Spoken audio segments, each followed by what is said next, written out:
ఈరోజు చాలామంది అడుగుతూ ఉంటారు వై అమరావతి అలోనని. విభజన జరిగింది. విభజన జరిగినాక అప్పట్లో 13 జిల్లాలు.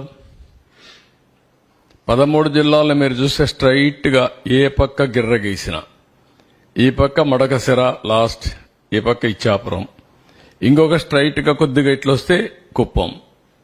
550, 590, ఇక్కడ 594 కిలోమీటర్లు. ఎటు చూసినా సమదూరం ఉండే ఏకైక ప్రాంతం అమరావతి.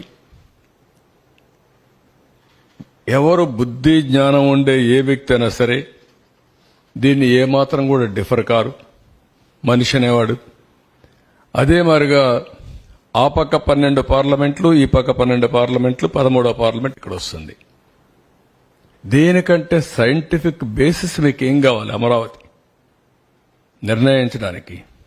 దీనికి కులాలు కావాలన్నా, మతాలు కావాలన్నా, ప్రాంతాలు కావాలన్నా, లేదంటే రెచ్చగొట్టాలన్నా? అంటే ఎవరైనా సరే రాష్ట్రం యొక్క